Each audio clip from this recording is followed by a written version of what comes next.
just make some sense why gurus are not talking about this organ on a ketogenic or carnivore diet. Really, any diet.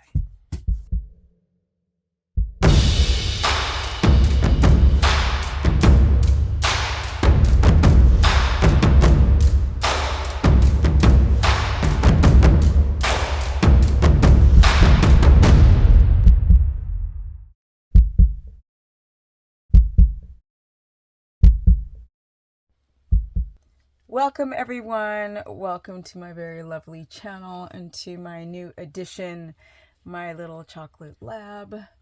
So the story behind him, and we're going to get to this very important organ here. The story behind this little dude is that when it got cold the other night, this is about 5 nights ago, and I went out to feed the horses some hay to keep them warm on a 25-degree low night. This little guy came from under my camper, shivering and crying. So I took him inside, and he is thin. He had no color. He had worms and fleas, so I've dewormed him and defleed him, and he was exhausted.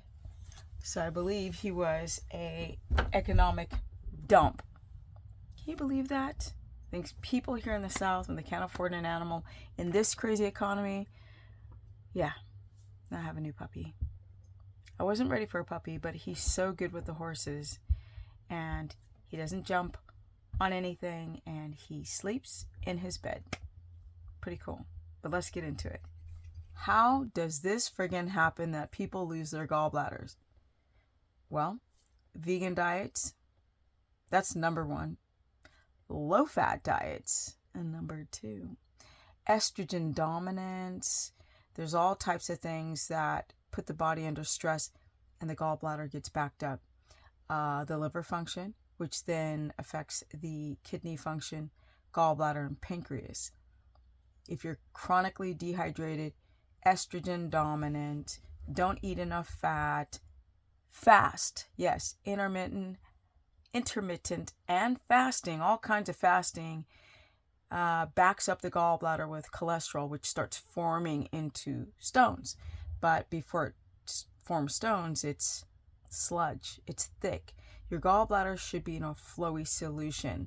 Your liver actually makes the bile salts concentrated.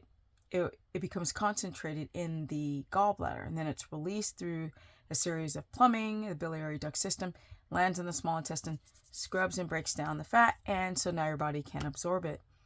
But when you're not eating enough fat, that organ gets lazy, and so that flowy solution backs up. And also, some people have a congested gallbladder or tight gallbladder, stress, no sleep, all the things I just mentioned, not eating enough fat, and that gallbladder is not working. It's not squeezing and pulling out, pushing out the bile salts.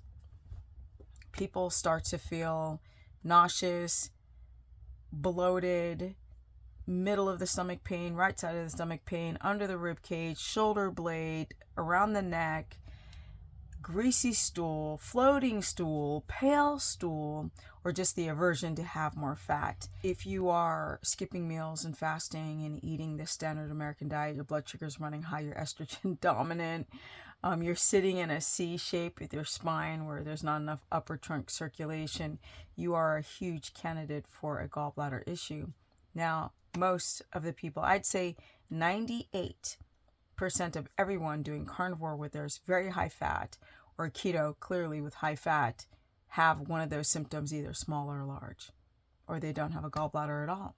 Because before they even did anything ketogenic or carnivore, they had their gallbladder removed 20 years ago, where they really like to yank out that organ then.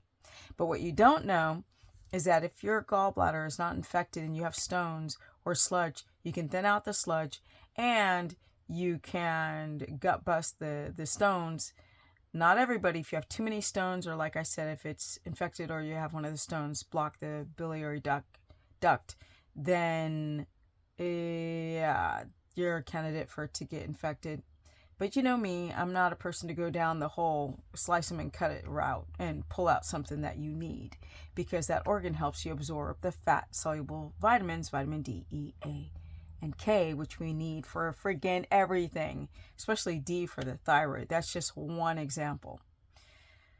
Okay, what do you do?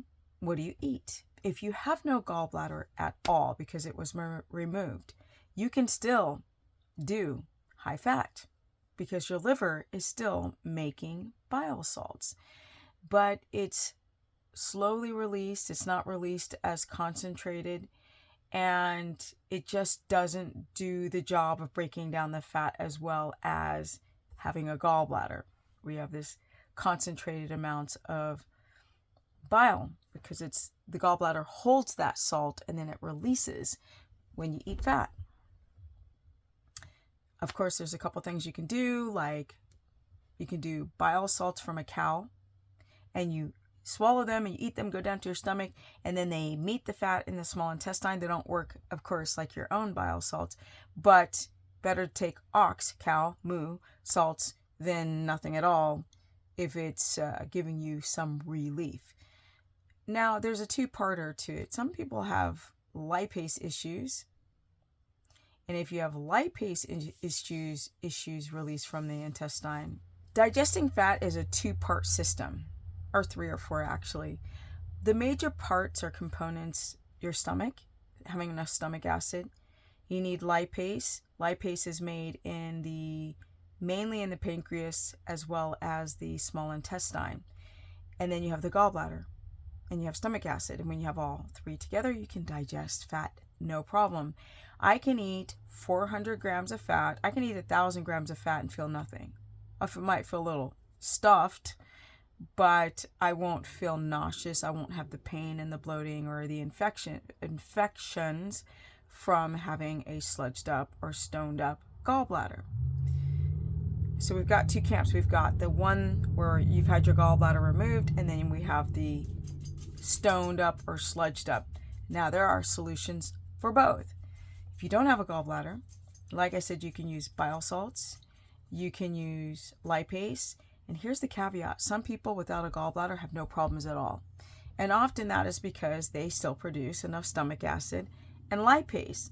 People who feel really, really sick without a gallbladder are missing typically the ability to produce enough lipase and stomach acid.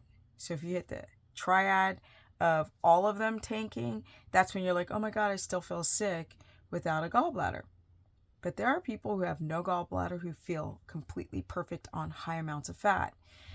If you don't feel good, then like I said before, if you don't have a gallbladder, you can do fat trimmings, taking beef trimmings and air frying it and blasting it. A lot of people do well on that. You don't have to have suet. Everyone's like, I don't like suet. You don't have to have suet. You can do anything that's like fat from meat and cut the fat off, and then, or if you still have fat around the meat, and then, or the casing of the organ, you can blast it in an air fryer. For those who have, and you can do that, and you can do lipase enzyme and a bile salt enzyme until you work out the other issues with your caloric acids and with your lipase production by getting your stress down, because people have a lot of stress, and sleeping really well and exercising. That's really, really important, because when you're exercising, you're having motility, you're having movement, drinking enough water, making sure that your liver, your kidneys, your pancreas are all flushed and clean and fabulous and not chemicalized and chunked up with protein byproducts, and there's no inflammation. These are the people that tend to be able to do fine with no gallbladder. But if you don't do fine, then fat trimmings, chew that fat very slow.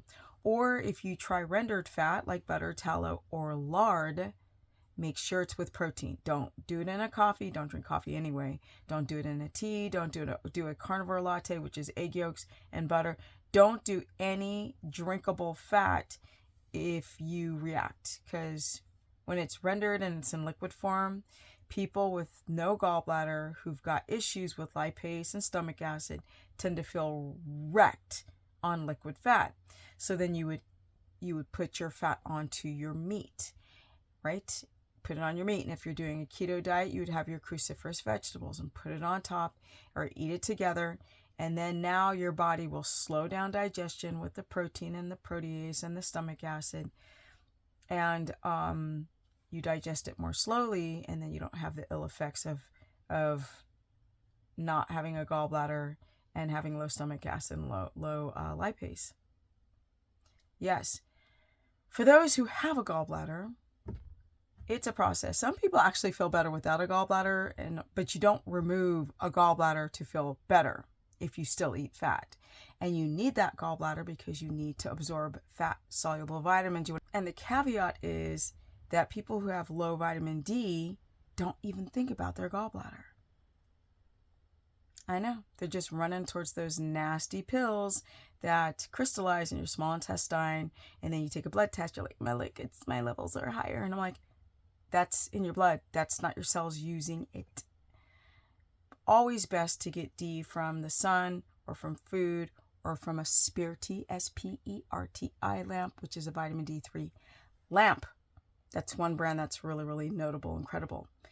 With that said, we need a freaking ability to digest fat to get into ketosis. So if you have a junked up gallbladder, the symptoms are so gnarly. People feel super nauseous, super bloated. Not everyone, but most of you all. You don't feel well eating fat, so people eat less and less and less and less.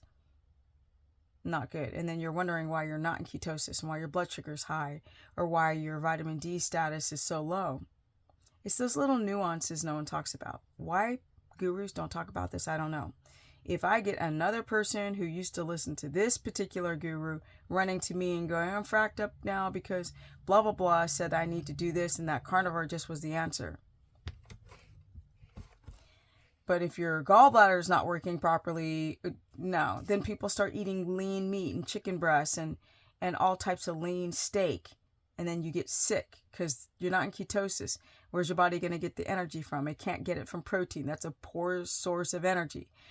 I mean, the list goes on and on and on if you can't get into ketosis while being on a carnivore diet. And if you're on a keto diet, I mean, on both camps, a lot of people just can't do it. That's when I put people onto low carb, which is they still eat things like starches, and then work on the gallbladder either through supplementation or if your gallbladder's tight and it's not releasing enough bile, massage it. If you still have a gallbladder, things like taurine, glycine, TUDCA, milk thistle, even for the support of the liver and the rest of the biliary duct system. I'm not giving you a bunch of protocols in this video. I'm just saying that there are ways that you can work with a junked up gallbladder if it's not infected and to not just remove it. Because if you're scheduling your surgery, you can save that gallbladder. Now, for those who've had it removed, yeah, you're having less amount of bile slowly being released from the liver. And if you don't have enough lipase and low stomach acid, then you got to focus on chewing that fat slowly. Both of you do, both camps. You have to also consider the bile salts. Now, if you have a junked up gallbladder, you still have it, you can also use bile. You can use the same supplements.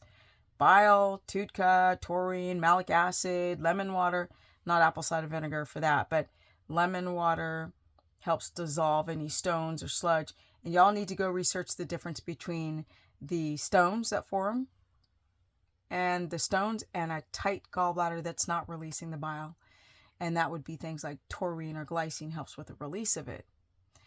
That deserves a whole another video when I really break down this supplement does this and this exercise and this massage and this cleanse. There are cleanses to try to get some of the stones out if you have a stoned up gallbladder. But the reality is what you eat is very important. If you are so sick on fat, you're going to have to do low carb where you might eat sweet potato, parsnip, red potato, a little bit of rice as your starch on low amounts between 80 to 100 grams a day. And then use things like olive oil, high quality, not cooked with, just pour it on the food for the short term with fat trimmings. That's a short-term solution as you're doing low carb with starch. People are like, can I mix them? If you're doing low carb, you can mix your fats with your starches because you're doing much less starch. Slow is the way to do it. Fast is what jacks you up. Have your fat with protein. And also, very, very much when you're eating fat, consider things like fat trimmings. They're so awesome. You still need a little bit of rendered fat. You can mix a little bit of rendered fat, like a tablespoon of tallow or butter with 3 tablespoons of trimmings that are air fried or grilled or put in the oven and blasted.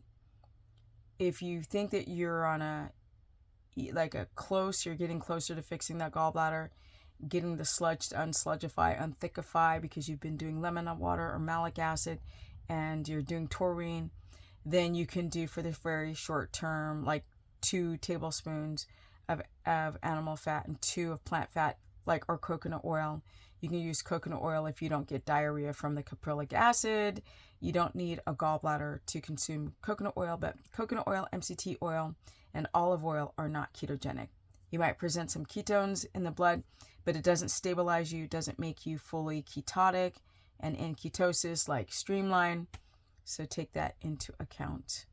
Now, I could do much more on this video, but this is more just like a rehash or revamping of this. I need to go and sit with visuals in another video when I have time, because girl's always running out of time since I got that little puppy. And yeah, everything is amazing. So, well, not everything's amazing, but my gallbladder works amazingly. So I can go and eat freaking 5 packs of butter and feel completely fine. If you guys want to learn more, go to stephanieperson.com, book a consultation.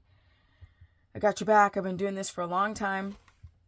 I'm not a part of any club of doctors and gurus that do all the whole social media sharing and do all of that and have a gazillion views and give you not a full picture advice. They're just like, eat meat, just eat meat, and you're just everything. You got a pimple, eat meat. You know, you got lint in your belly button, just fast. They all do the same damn thing. It's not that many of them that say this could be a solution, but be careful for this and be careful for that. And here are some solutions if you do run into the problem like I'm giving you in this video. My Instagram is Stephanie Ketogenic. So go holler at me over there. My Facebook fan page is Stephanie, the business person. And yes, I'm working on the challenge. Every video I tell you I'm working on the challenge, but things happen, like me now having a puppy when I literally have no time to have a puppy, take care of my big animals, build a house because all the contractors are here now ish. They come, they do a bunch of work, then they leave, then they come back again, and then take care of my mom. But it will get done. Be patient, my people. It's coming. The sun-ups are coming. And I'm out. And I have energy. And I feel grateful. And I feel just awesome.